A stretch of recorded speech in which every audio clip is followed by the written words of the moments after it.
Assalamualaikum warahmatullahi wabarakatuh. Apa kabar semua? Semoga dalam keadaan sehat ya. Bertemu lagi di mata pelajaran Bahasa Indonesia.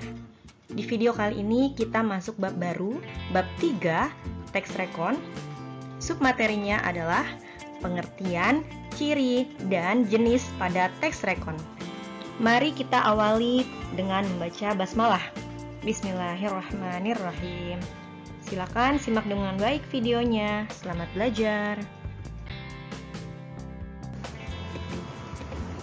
Apa yang dimaksud dengan teks rekon? Teks rekon berasal dari kata rekonstruksi yang artinya penyusunan kembali. Jadi teks rekon atau nama lainnya adalah cerita ulang, yaitu jenis teks yang berisi informasi atau cerita dari satu peristiwa, kegiatan, kejadian, atau pengalaman masa lalu yang diamati secara kronologis. Teks ini berisi peristiwa atau kejadian penting maupun pengalaman pribadi seseorang yang diceritakan ulang dengan urutan yang kronologis. Lalu bagaimana ciri-ciri dari teks rekon? Yang pertama, teks rekon berisi kejadian masa lampau. Cerita masa lampau ini berfokus pada peristiwa, pengalaman, sejarah, atau kejadian yang telah terjadi pada masa lalu. Ciri yang kedua, menyajikan urutan peristiwa. Teks rekon juga menyajikan urutan peristiwa sesuai dengan kronologis yang terjadi. Ciri yang ketiga, teks rekon menyajikan fakta, bahwa isi cerita yang disajikan dapat berdasarkan data-data faktual yang pernah terjadi di masa lalu. Dan ciri yang keempat, teks rekon juga mengandung imajinasi. Isi cerita pada teks rekon dapat pula bersifat imajinatif yang ditulis dengan unsur fantasi berupa penggunaan majas atau perumpamaan untuk tujuan hiburan. Ya, itulah ciri-ciri pada teks rekon. Materi berikutnya yaitu jenis-jenis pada teks rekon. Berdasarkan jenisnya, teks rekon terbagi menjadi 3. Yang pertama, ada rekon pribadi, yaitu teks rekon yang memuat kejadian yang melibatkan penulis secara langsung. Contohnya ada jenis pengalaman pribadi penulis dan surat pribadi. Jenis yang kedua, rekon faktual, yaitu teks rekon yang memuat cerita ulang berkaitan dengan fakta.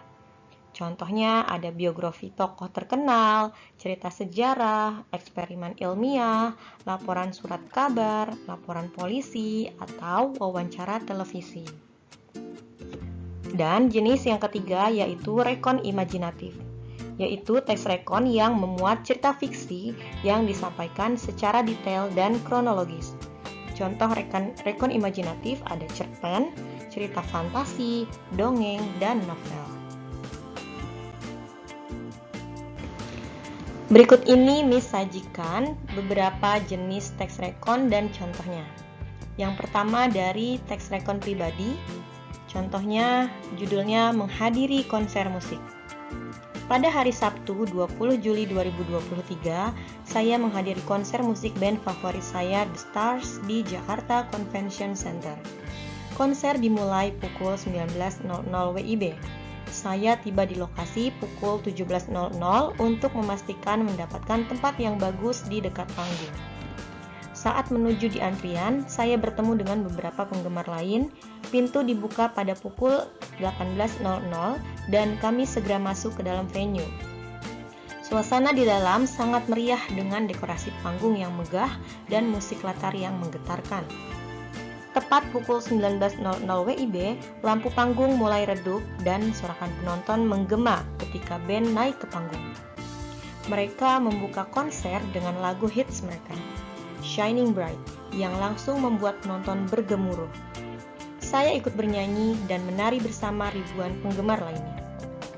Selama 2 jam, band membawakan berbagai lagu populer mereka, termasuk beberapa lagu dari album terbaru. Penampilan mereka sangat energik dan penuh semangat. Konser diakhiri dengan lagu penutup yang emosional, Until We Meet Again, yang membuat beberapa penonton terlihat terharu. Ya, berikut ini adalah contoh teks rekon pribadi dari pengalaman seseorang dalam menghadiri konser musik yang diceritakan secara kronologis, mulai dari tanggal dia datang konser, lalu mulai konsernya, tiba di lokasi, menunggu antrian, sampai masuk ke dalam venue dan menikmati konser. Ya, itulah contoh dari teks rekon pribadi.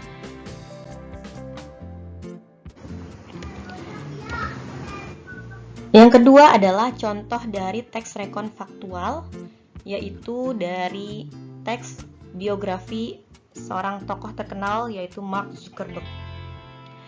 Mark Elliot Zuckerberg adalah seorang pemuda kebangsaan Amerika, dikenal sebagai CEO dan pendiri satu di antara media sosial terpopuler, yakni Facebook. Ia lahir di White Plains, satu di antara wilayah kota New York, pada 14 Mei 1984. Mark termasuk pengusaha muda terkaya dengan kekayaan sekitar 72,9 miliar dolar Amerika. Sebelum membuat platform tersebut, Mark Zuckerberg seorang mahasiswa di Universitas Harvard. Hingga suatu saat, Mark Zuckerberg membuat jejaring sosial yang diperuntukkan bagi kelasnya saja. Namun, lambat laun jejaring sosial itu tersebar luas. Terlebih banyaknya sambutan positif dari orang di sekitarnya. Hingga sampai ke universitas lain yang dekat dengan Universitas Harvard. Tak lama setelah Mark Zuckerberg melihat perkembangan media sosial itu, ia memutuskan keluar dari Universitas Harvard dan kemudian mefokuskan dirinya untuk mengerjakan proyek jejaring sosial miliknya tersebut. Di usia yang baru 35 tahun, Mark Zuckerberg telah menjadi seorang pemuda terkaya di dunia. Berkat niat baik serta ide inovatifnya, Facebook tak hanya membantu banyak orang, tetapi juga membuat Mark kaya raya.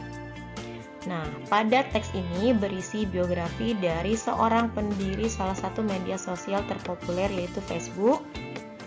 Mulai dari asalnya di mana, lahirnya kapan, hingga pengalaman dia pernah membuat platform Facebook yang awalnya hanya untuk kebutuhan pribadi dan kampusnya, tapi ternyata bisa mendunia.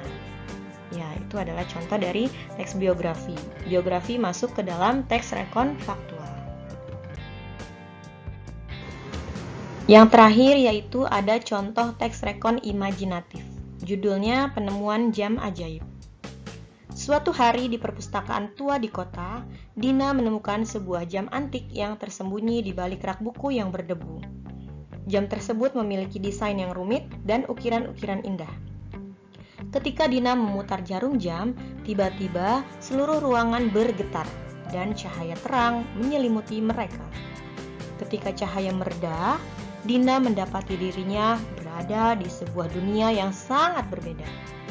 Ia berdiri di tengah hutan ajaib dengan pohon yang bersinar dan bunga yang bisa berbicara.